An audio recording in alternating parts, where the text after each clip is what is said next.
Hello दोस्तों, welcome to my channel. मेरा नाम है अनिरुद्ध पैडा। मैं एक live sound engineer as well as studio engineer दोनों हूँ। तो आज हम लोग पढ़ेंगे कि इन्वेंट्री को मैनेज ऑर्गेनाइज कैसे करते हैं। बिकॉज जैसे कि मैंने मेरे ख्याल से if I am not wrong third video में बताया था, नेमिंग वीडियो में, कि कितना इंपॉर्टेंट होता है नेम करना as well as colour coding करना एंड उसके बाद टैग्स करना। अगर आपको कुछ मान लीजिए कि अगर आपको कुछ चैनल नेम सर्च करना है तो आप यहाँ पे सर्च बार में जाके उसको सर्च कर सकते हैं। बट उसके पहले हमें चैनल उसके पहले हमें ऑर्गेनाइजिंग के बारे में सीखना पड़ेगा। Inventory organising, presentation, colour coding, ये सब करके। बिकॉज वो आपको डेफिनेटली, अगर बहुत सारे आपकी सपोज 50 माइक्रोफोन्स है तो वो टाइम पे आपको वो डेफिनेटली बहुत हेल्प करेगा। तो आइए दोस्त, चलो देखते हैं फिर इसको कैसे करेंगे। तो अभी फ़िलहाल तो हम लोग इसको ऐड डिवाइसेस करके, मैं यहाँ पे शोर में जाके अगेन एक्सेंट डिजिटल लेके G57 बैंड लेके मैं इतने सारे मैंने ले लिए। ठीक है, ये मेरे इतने सारे हो गए। तब मान लीजिए कि मेरे सपोज़ मेरे को ये जो मेरे सबसे पहले तो मैं इसको नेमिंग दे देता हूँ कि मैं दे देता हूँ अर्जुन, सचिन, जिगर, अमित, जयन, केन और कुछ भी, जगदीश और मनन। ये मैंने ऐसे नाम दे दिया। सपोज़ मान लो कि ये मेरे आर्टिस्ट के नाम है जो मैंने रिसीवर में करे, और जब एक बार मैं सिंग करूँगा तो वो उसमें मेरे ट्रांसमीटर में चले जाएंगे। ठीक है, अब मेरे को इसको कलर कोड करना है। तो मैं ये एक दबाऊंगा और सपोज़ मान लीजिए कि ये जो मेरे पहले तीन हैं ये मेरे मेन सिंगर्स है। तो मैं यहाँ पे जाके उसको असाइन कलर्स करके यहाँ पे मैं उसको कोई भी कलर दे सकता हूँ। तो जैसे कि मैंने ये दे दिया, और उसके बाद मेरे सपोज़ ये तीन जो है ये मेरे परकशनिस्ट है या वॉट एवर जो भी आप, या तबला वाला है या तो फिर कीबोर्डिस्ट है या जो भी है, तो उसको मैंने एक अलग सा वो उसके माइक्रोफोन से ही है बेसिकली, ये कहना चाहता हूँ मैं। तो ऐसे मैं कलर कोड करके उसको प्रेजेंटेशन कर सकता हूँ। तीसरा जो है, जो बहुत ही इम्पोर्टेंट है, वो है टैग्स। तो अब जैसे कि मैं टूल्स में गया, टूल्स में मैंने मैनेज टैग्स किया।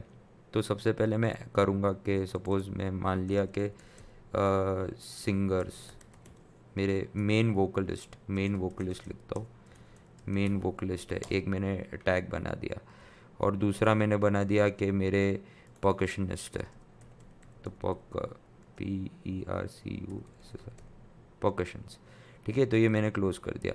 अब मुझे क्या करना है कि इसमें जाना है, और जो मेरे टैग्स एंड कलर्स है उसमें जाके मेरे को बेसिकली, मैं ये तीन अगर सिलेक्ट करता तो ये मेरे मेन वोकलिस्ट है, तो मैंने उसको अप्लाई कर दिया। तो मेरे यहाँ पे ये टैग्स आ गए। और सपोज़ ये जो यहाँ से लेके यहाँ तक है मेरे, सॉरी, या अगर ये मेरे परकशनिस्ट है, मैंने इसको अप्लाई कर दिया तो मेरे सारे परकशनिस्ट आ गए। तो अब मान लीजिए कि अगर मेरे को सपोज़ ऐसे मेन वोकल्स, तो अब मेरे को वो तीनों माइक ही दिखाएंगे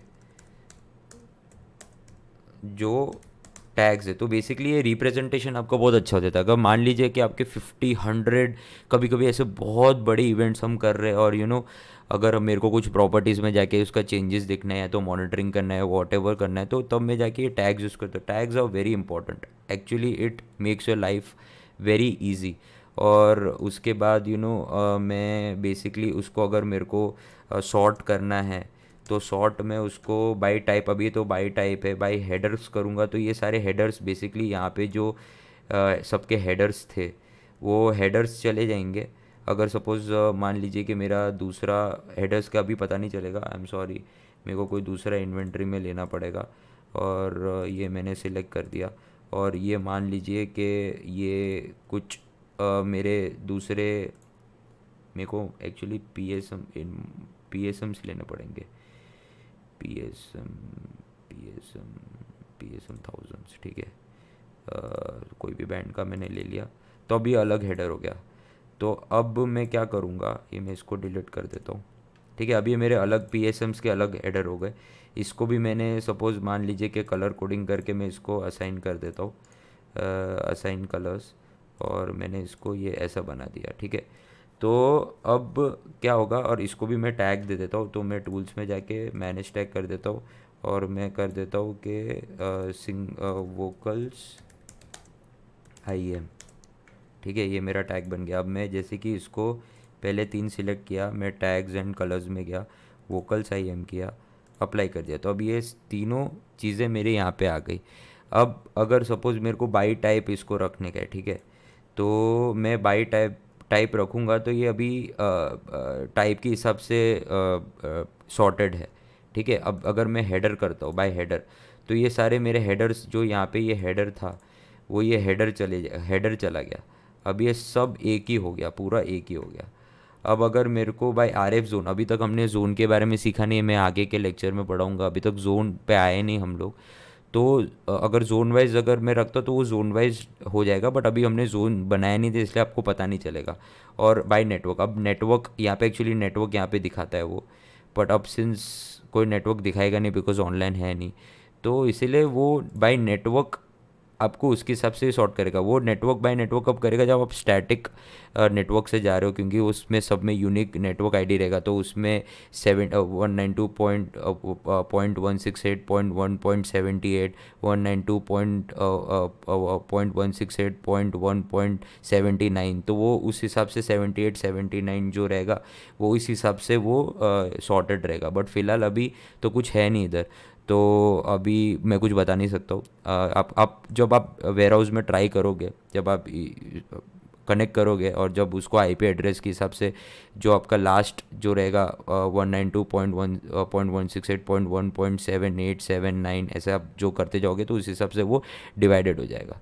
तो अभी हम फिर से इसको टाइप में चले जाते हैं। तो बेसिकली ये लेक्चर में ये इसमें इतना ही है कि अगर आपको प्रेजेंटेशन करना है, टैग्स यूज़ करके आप कन्वीनियंट कर सकते हो अपने आप को शो पे। अगर आपको किसी को अगर सपोज मेरे को परकशंस इधर टाइप करना है, तो फिर वो परकशंस वाले माइक्रोफोन्स या सॉरी रिसीवर इधर बता देगा। तो आप वो फिर क्या कर सकते हो कि वो रिसीवर देख के अगर कुछ भी आपको उसमें कुछ करना है तो आप कर सकते हो। तो thank you so much for watching this video. I hope you जो भी मैं वीडियोस बना रहा हूँ आपको बहुत पसंद आ रहा है। Please subscribe to my channel and share as much as possible, because मेरा मेन मोटिव क्या है कि मैं चाहता हूँ कि सारे स्टेज टेक्नीशियंस जितने भी है वो सब लोग ग्रो हो। Thank you so much.